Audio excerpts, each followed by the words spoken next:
개인적으로는 저희 어머님 신영순 권사님께서 지난 금요일에 돌아가셔서 내일까지 장례 기간인데 저희 가족들을 위로해 주시는 모든 분들에게 먼저 감사를 드립니다. 오늘 계속해서 새벽마다 묵상하고 계신 고린도 후서의 오늘 분량의 말씀을 대하려고 그럽니다. 사도 바울은 자신의 선교 여정이나 계획에 대하여 불신하고 있는 고린도 교회 성도들, 또 자신이 그리스도의 사도된 것에 대하여 반목하고 대적하고 의심하는 이들에 대해서 나는 내 스스로 사도된 것이 아니고 내 선교 모든 여정은 하나님의 뜻을 따라서 들고 나는 것이다, 이렇게 자신의 사역의 모든 것을 변증하는 그런 또 한편의 편지의 일부가 오늘 이 고린도 교회에 보낸 성경에 남아있는 두 편의 편지 중에 고린도 후서인 것을 우리가 잘 압니다.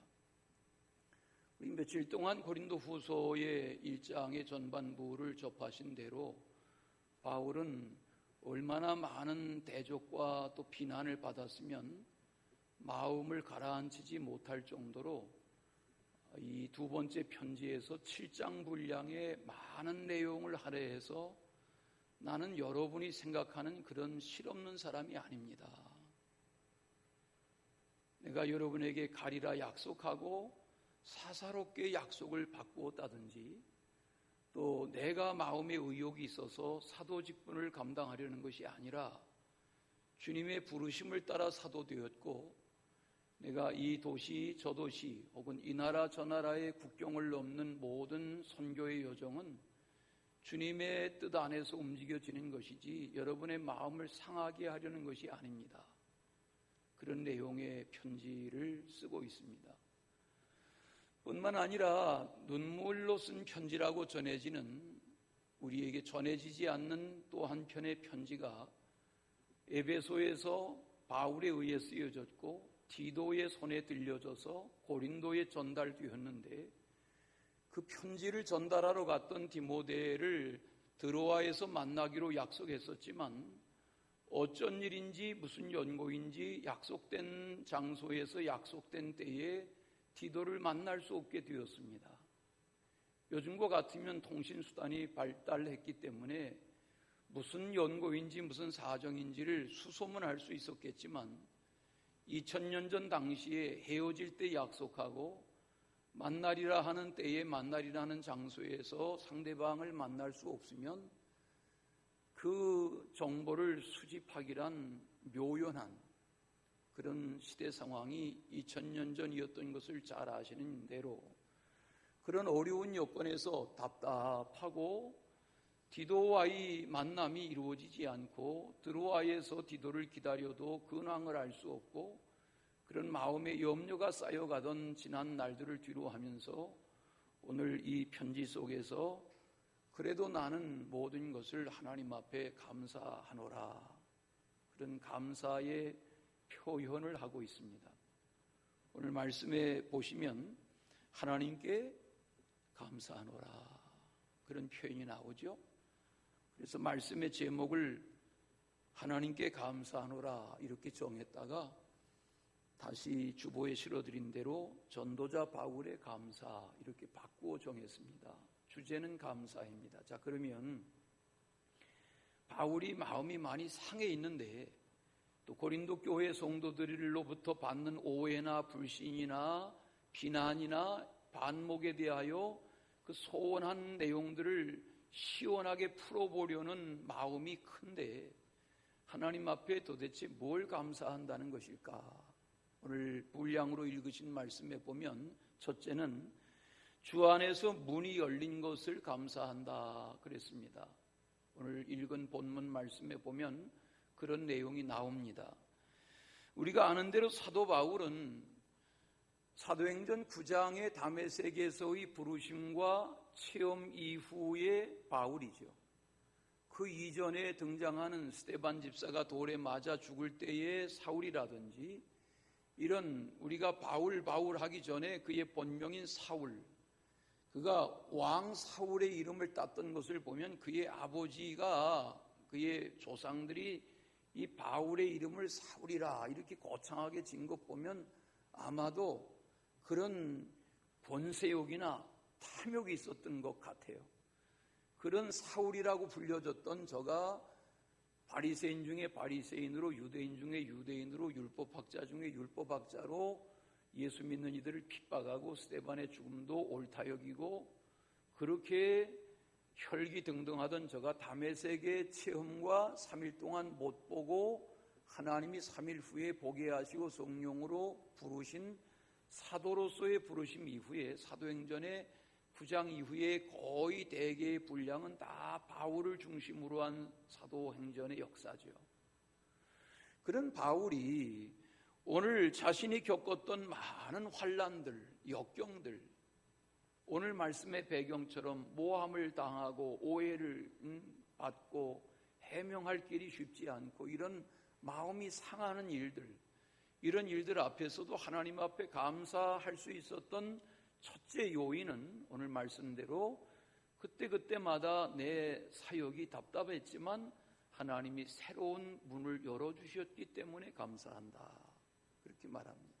하나님이 새 문을 열어주신 것을 감사한다.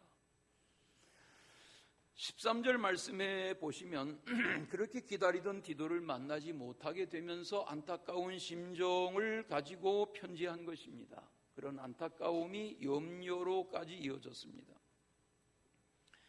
불안하고 답답하고 염려도 가라앉지 않고 그런 날들을 지내는 중에 또 한편의 편지 속에서 바울은 자기의 심정을 바르게 말하고자 합니다.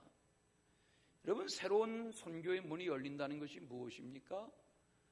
오늘 우리는 이 세상을 살아가면서 젊은이는 젊은이대로, 또 중장년은 중장년대로, 노인들은 노인들대로 살아오는 지난 날을 돌아볼 때 어떻습니까? 나는 내가 뜻한 대로, 의도한 대로, 심혈을 기울인 대로, 계획한 대로 내 인생의 문은 자동문이 열리듯 그때그때마다 활짝활짝 열렸다. 이런 분 계시면 손 들어보십시오.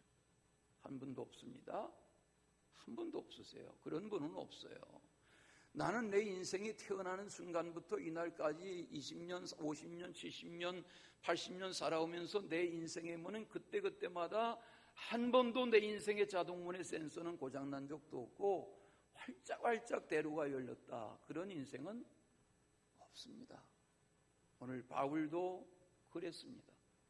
바울이 그렇게 디도를 기다리지만 드로아에서 디도를 만날 수 없었던 일들, 이런 것이 마음의 염려로 쌓였던 것처럼 바울에게도 뜻대로 되지 않는 선교에 꼬여가는 여정들이 너무 많았습니다. 그래서 마음이 울적하기도 하고 마음이 상심되기도 하고 환경적으로 여건적으로는 주변에 그를 존경하기는커녕 비난하고 그에게 대하여 뭐라 하고 하는 그런 일들로 인해서 마음도 상하고 환경도 만만치 않은 그런 여건을 계속 겪어나가지만 돌아보면 오늘 말씀대로 하나님이 마게도니아를 향하여 새로운 문을 여시는 것을 감사한다, 이렇게 말하는 것입니다. 지도에 보시면 여기가 에베소, 여기가 드로아, 그리고 마게도니아는 아시는 것처럼 지금의 유럽 지역입니다. 이처럼 아시아에서 사역하던 저에게 하나님이 새로운 삶의 관문을, 사역의 관문을 열어주셨다 하는 감사합니다. 창세기 야곱을 아시죠? 창세기의 28장에 보면 야곱이 아버지 에서가 연세가 들어가며 입맛이 없어 야생동물 고기를 즐겨 하시던 때에 아버지의 미각을 잘 아는 장남 에서가 들짐승을 잡으러 나아간 사이에 어머니가 부엌에서 동생 쌍둥이 둘째 아들 야곱을 데려다가 별미를 만들어서 아버지의 입맛을 잘 아는 어머니의 맛깔나는 솜씨로 별미를 만들고 그걸 야곱의 손에 들려서 털 많은 형 에서처럼 몸에 털이 가득한 양 그렇게 변장을 하고 앞이 안 보이는 연세 많은 아버지 이삭에게 들어가서 형이 받아야 하는 축복 기도를 먼저 받습니다.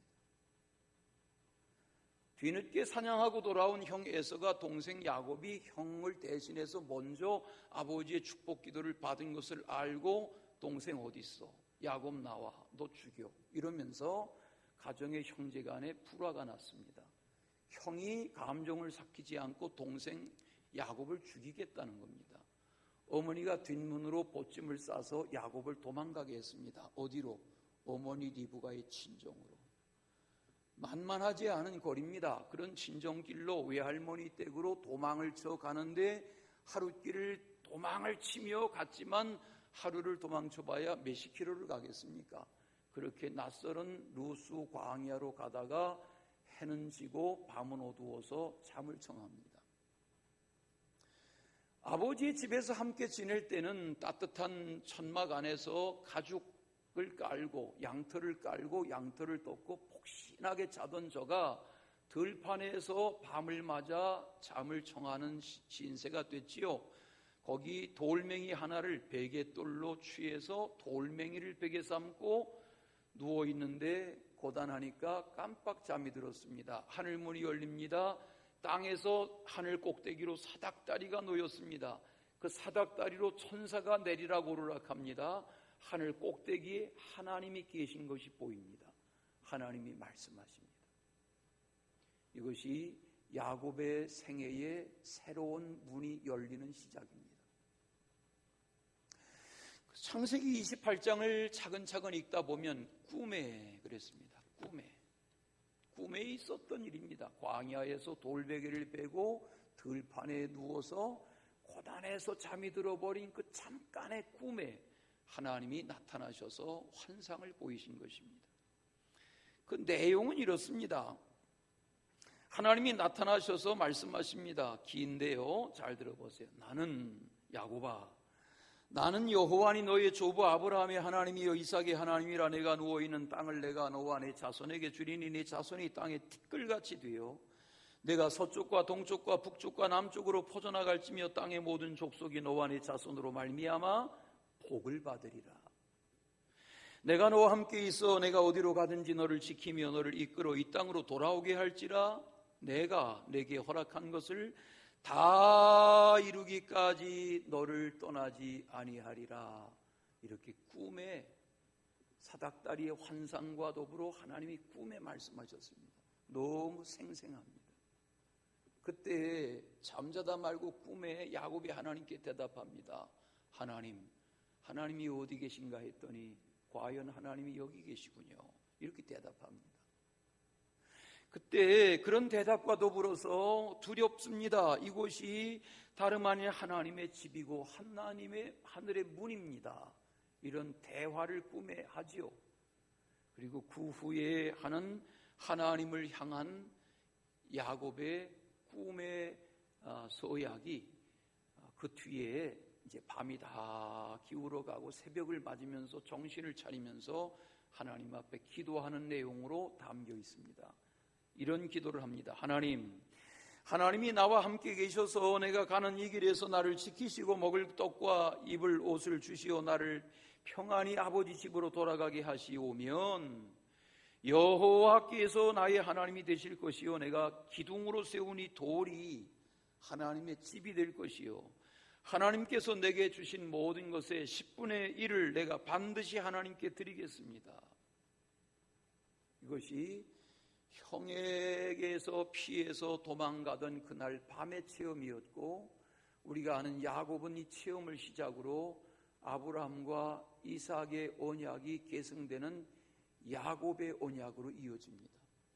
야곱은 외삼촌의 집에 가서 두 아내 그리고 두 아내의 여종을 통해서 12아들을 낳는 그런 창성한 아브라함의 가정의 후손이 됩니다. 우리가 아는 대로 야곱을 통해서 태어난 12아들들은 우리가 아는 이스라엘 12민족의 지파의 조상이 됩니다. 그 시작은 하나님이 형에게 피해서 도망치는 야곱에게 새로운 은혜의 체험의 문을 열어주신 것으로부터입니다. 홀몬산 기도회 중에 맞이한 주의 날 우리가 홀몬산 기간 중에 묵상하는 말씀을 이어 묵상하고 있는데 여러분을 향해서 기도합니다. 여러분의 인생의 문이 닫혀져 있을지라도 절대 답답해하거나 낭망치 마시고 기도하며 하나님이 새 길 열어주시기를 소망하시기를 축원합니다. 왜냐하면 하나님은 새 길을 열어주시는 하나님이시기 때문에 그렇습니다. 우리가 우겨싸임을 당하여도 하나님은 우리의 앞날을 그렇게 인도하시는 분이신 줄로 믿습니다. 우리가 인생사를 설계하고 계획하고 추진하고 다시 돌아보고 점검하고 또 새로운 계획을 하고 새로운 발전을 구상하고 투자하고 자녀들을 위해서 심혈을 기울이고 가정의 새로운 변화를 꿈꾸고 하는 모든 일들 다 좋지만 하나님이 우리의 인생사와 가정사의 문을 닫아버리시면 열 수가 없습니다.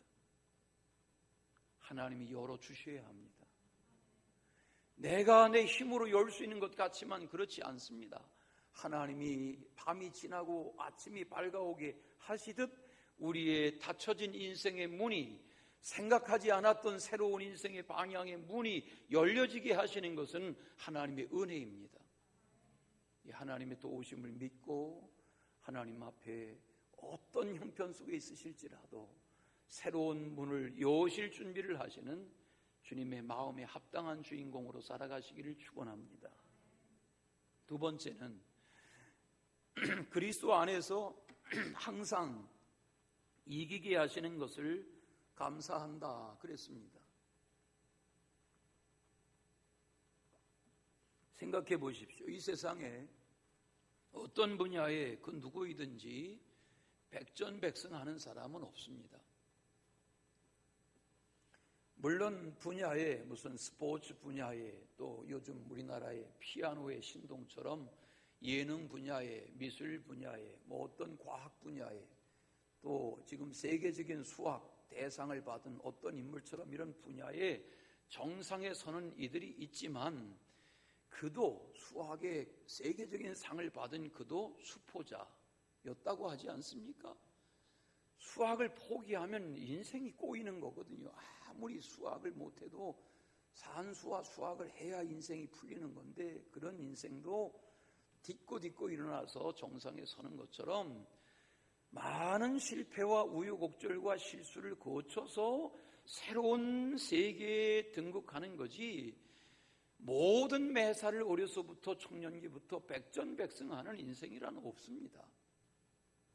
오늘 이런 말씀을 나누다 보면 잘 모르시네요. 목사님, 저는 그렇지 않습니다. 저는 뻥뻥 뚫리는 인생을 여기까지 신나게 살아봤습니다. 왜 그런 말씀하세요? 이럴 분이 계십니까? 안 해요. 개인으로 하든 가정으로 하든 자녀로 하든 어떤 인생의 문제로 하든 백전백승하는 인생은 없습니다. 다 인생이 꼬이고 엉키는 우여곡절 속에서 하나님의 위로로 잠시의 기쁨과 잠시의 만족과 잠시의 감사를 체험하며 또 자신의 고뇌를 딛고 고난을 딛고 앞으로 나아가는 것이 그때그때마다 연전연승하는 그런 인생은 없습니다. 야구를 좋아하시는 분들 계시죠?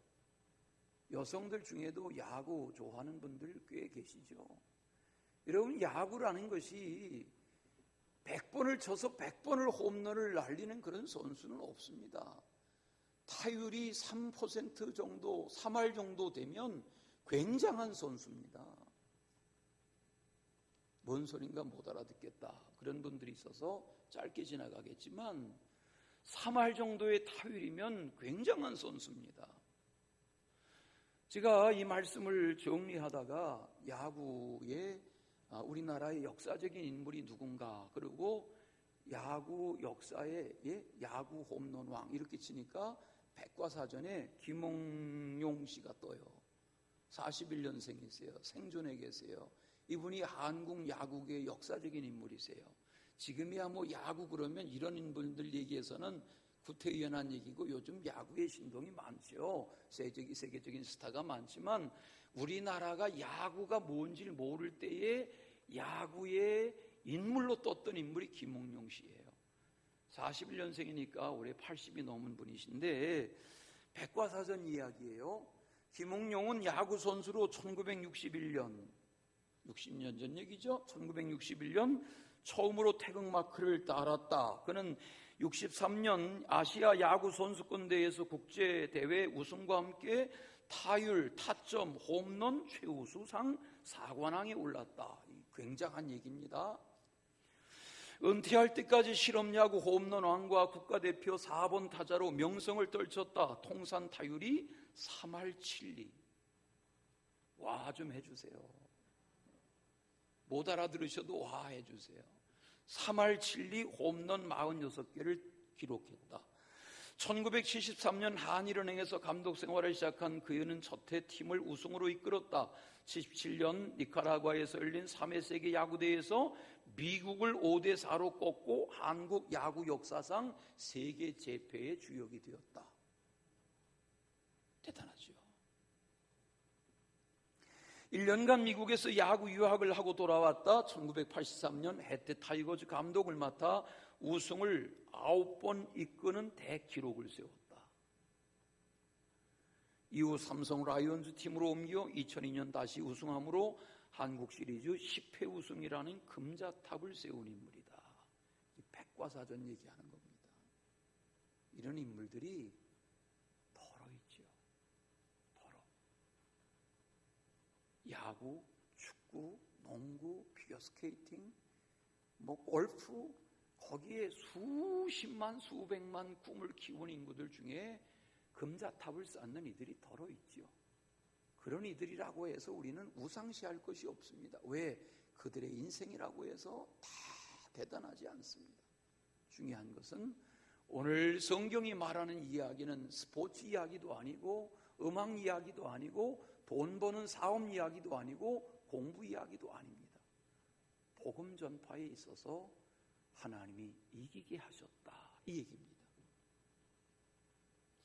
늘 말하지만 우리가 다 직업이 다르고 전공이 다르고 하시는 일이 다르고 사업이 다르고 장사가 다르고 분야가 다르고 다 다르신 경제생활을 하며 사회에서 사시지만 여기 성경이 말하는 이기는 자라고 하는 것은 그런 거 말하는 거 아닙니다.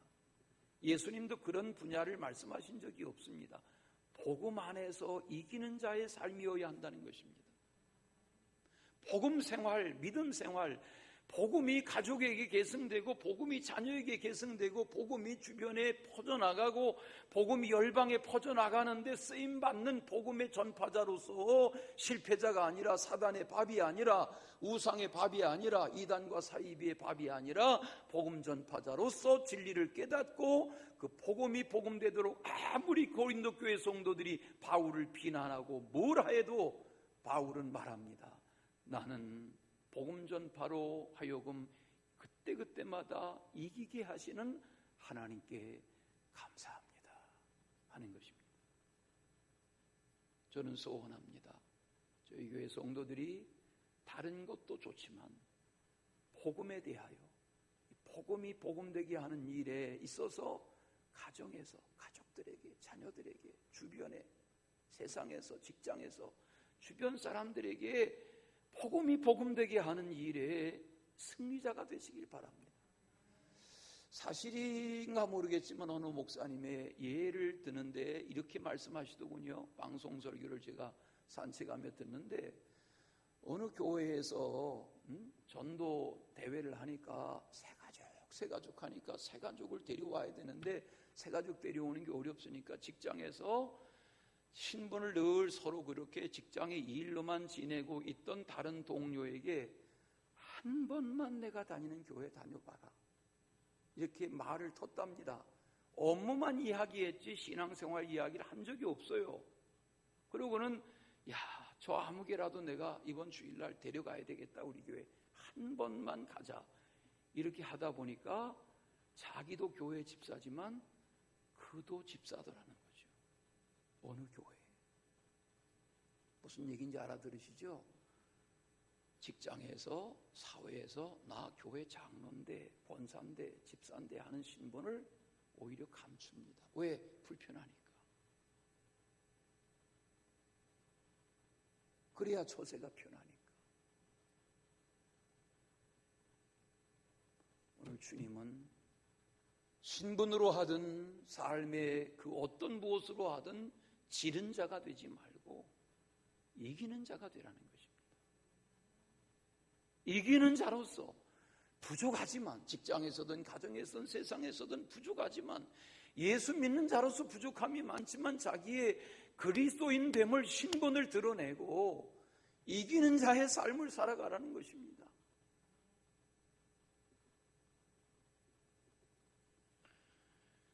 오늘 우리에게 말씀하시는 주님의 말씀은 무엇입니까?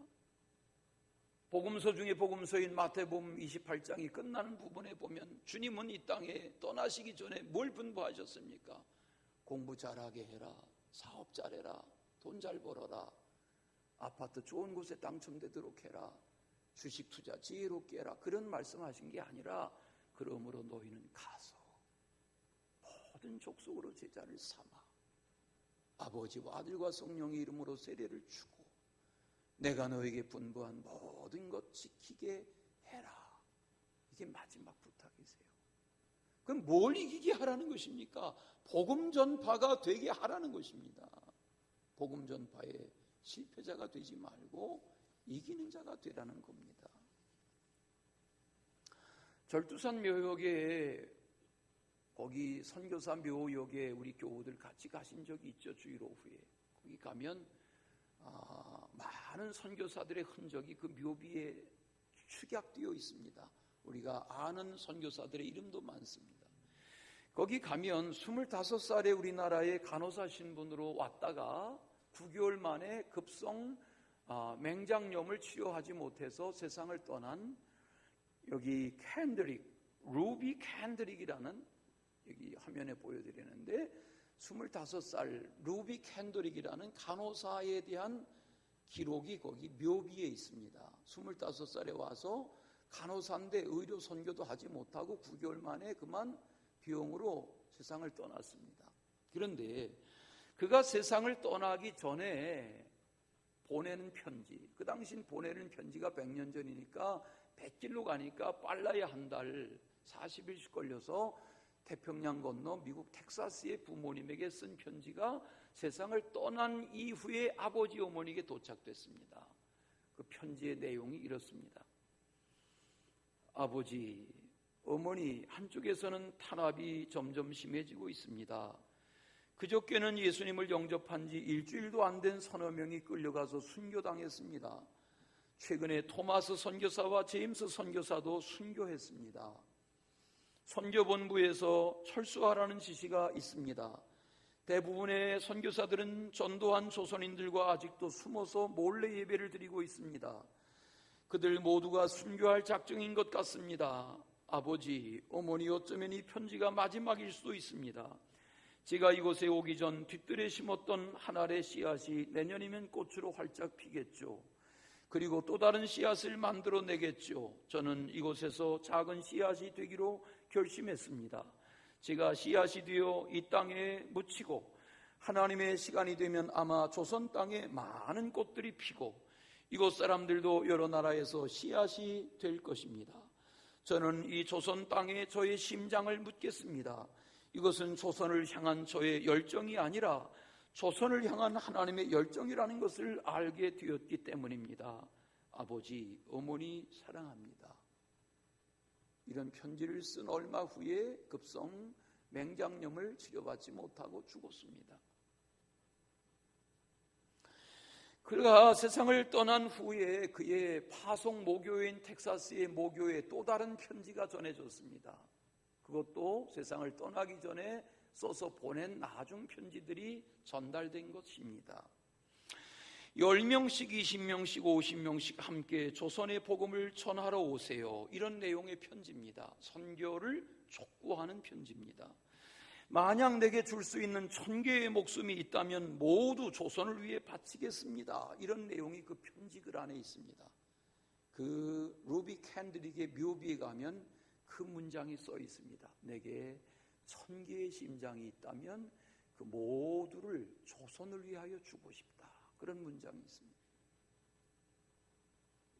놀라운 것은 그의 죽음의 소식과 더불어 이 편지를 뒤늦게 받아들은 텍사스 모교회 청년들이 20명이나 그 후에 연이어 이 조선 땅에 선교사로 왔습니다.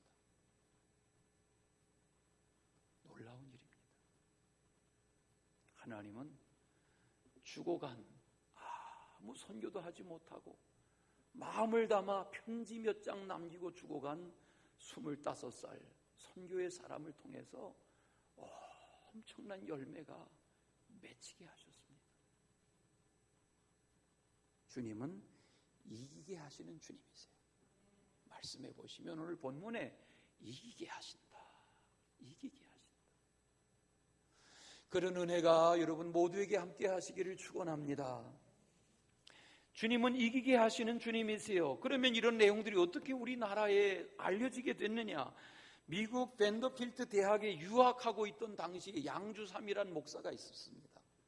이 양주삼이라는 감리교회 목사는 유학을 마치고 와서 우리나라의 최초의 총리사가 됐습니다. 지금으로 말하면 감독회장이 된 겁니다. 유학하고 저명한 지도자가 됐습니다. 그분이 유학 중에 이 루비 캔드릭의 모교회에 전달된 그 소식과 조선 땅에서 죽어간 선교사 루비 캔드릭의 이야기를 다 집대성해서 우리나라에 보냈습니다. 편지로. 그리고 그 당시에 그리스도인의 회보라는 조선시대 당시에 일제시대의 신문에 그게 알려지면서 루비 캔드릭이라는 선교사가 있었다 하는 것이 한국 땅에 전파되기 시작했습니다. 우리 주님은 약한 것 같지만 강하게 하십니다. 어리석은 사람을 지혜롭게 하십니다. 하나님을 의지하면 하나님이 붙들어 쓰십니다. 우리가 요즘 고린도 후서를 묵상하고 있는데 얼마 전에 전체를 묵상한 지 얼마 되지 않는 고린도 전서를 다시 펼쳐보면 거기 15장 42절에 이런 말씀이 나옵니다. 43절까지 하나님은 썩을 것으로 심고 썩지 아니할 것으로 다시 살게 하시는 분이세요. 욕된 것으로 심고 영광스러운 것이 다시 살아나게 하시는 주님이세요. 약한 것으로 심고 강한 것으로 다시 살아나게 하시는 분이세요. 육의 몸으로 심고 신령한 몸으로 다시 살아나게 하시는 분이 주님이세요. 그 주님을 믿고 주님은 나로 이 약함을 주님의 이기게 하시는 경기 되게 하신다. 그런 소망을 가지시기를 축원합니다. 마지막은 하나님 앞에서 그리스도의 향기가 되게 하시기 때문에 감사한다 그랬습니다. 향기. 우리가 마스크를 쓰는 이 생활을 하면서는 생필품 중에 향수도 많이 절약되셨죠. 향수 안 쓰시나요? 향수도 많이 절약되시지요. 반응이 없으세요. 여러분, 향기라는 것이 무엇입니까? 사람이 삶의 수준이 좀 살만하면 그 삶의 공간에 향기가 납니다. 우리 교회도 이 예배당 시작할 때는 저에 다 회사에서 한 달, 두 달마다 방향제 다 갈아주고 설비했었습니다. 왜? 쾌쾌하지 않도록, 시멘트 냄새가 우리 코를 찌르지 않도록 지하까지 처처의 화장실까지 다 수준 있는 회사에 방향제 설치했었습니다. 그런데 그게 이 넓은 공간에 한 달, 두 달 지내면서 보니까 그 예산도 만만치 않아요.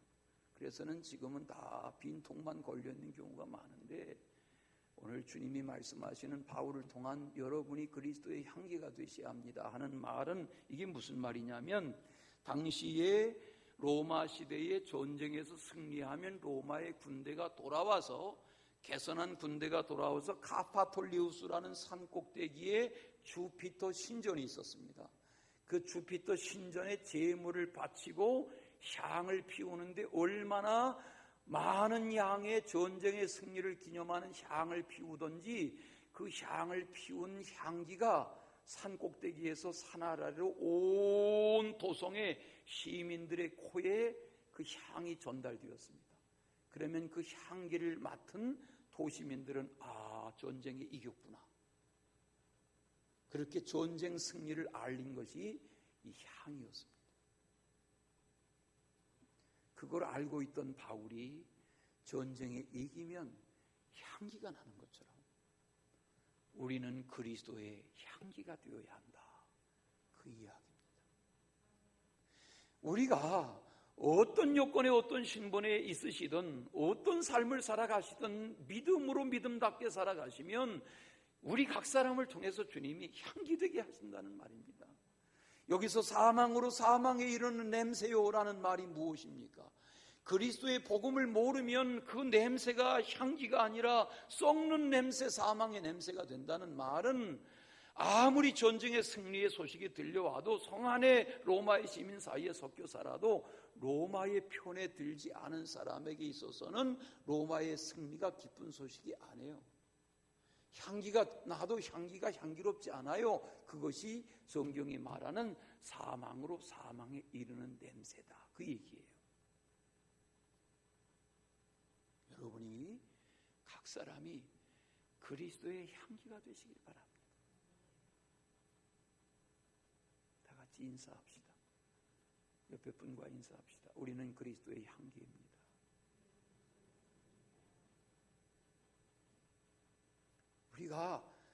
우리가 그리스도의 향기가 되어야 한단 말입니다. 사람이 남루해지면, 경제적으로 남루해지면 몸에서 악취가 나지요. 왜? 씻을 수가 있습니까? 누울 자리가 있습니까? 씻을 의욕이 있습니까? 그러나 자기를 가꾸면 향기가 나겠죠. 에스더가 왕으로 간택될 때 그런 과정을 거쳤죠. 향기가 나게 하죠. 하나님이 우리에게 원하시는 것은, 성경을 보십시다. 14절 그리스도를 아는 냄새가 되어야 된다. 15절 그리스도의 향기가 되어야 된다. 16절 생명으로부터 생명에 이르는 냄새여야 된다. 향기여야 된다는 말이에요. 우리 성경에서는 더 이상 표현할 길이 없어서 냄새, 향기 이런 단어만 쓰고 말하는데, 영어 성경에 보니까 아로마 그랬어요. 아로마 아시죠? 이제 반응을 하시기 시작하시네. 아로마가 돼야 한단 말이에요. 넓은 직경이 한 50cm쯤 되는 접시에 음식이 요만큼 손톱만큼 이렇게 담겨 나오는 그런 값비싼 레스토랑은 꽃한 이파리 올리고, 그런 레스토랑은 향기가 있죠. 가볼 길이 별로 없지만 수준이 안 맞아서 대화가 안 되는데 향기가 있어야 한다는 말입니다.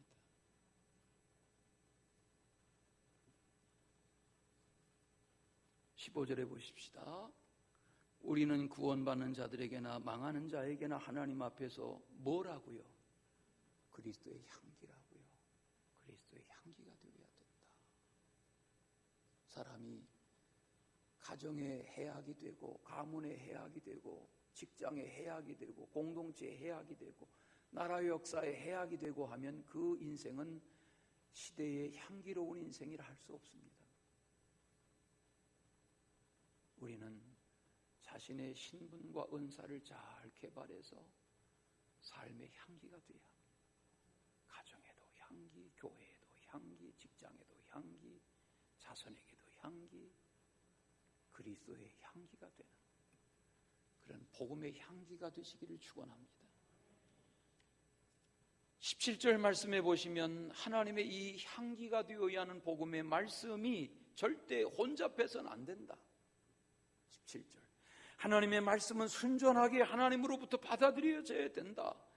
이 하나님의 말씀은 하나님 앞에서와 그리스도 안에서 전파되는 말씀이어야 된다. 이 강조를 계속하고 있습니다. 하나님 앞에서와 그리스도 안에서 복음으로 복음되게 하는 그런 이기는 자의 승리와 기쁨과 향기로움이, 아름다움이 계속되는 주인공 되시기를 축원합니다. 사랑의 주 하나님 아버지, 복음이 오염되고 혼탁해가며 이단과 사이비의 미혹으로 인하여 위험에 빠지는 이들이 점점 많아져가는 이 위기의 시대에 깨어 정신을 차리고 복음으로 복음되게 하는 일에 앞장서는 하나님의 개선가를 부르며 생명의 향기가 되는 우리 모두가 되게 하여 주옵소서. 예수 그리스도의 이름으로 기도하옵나이다.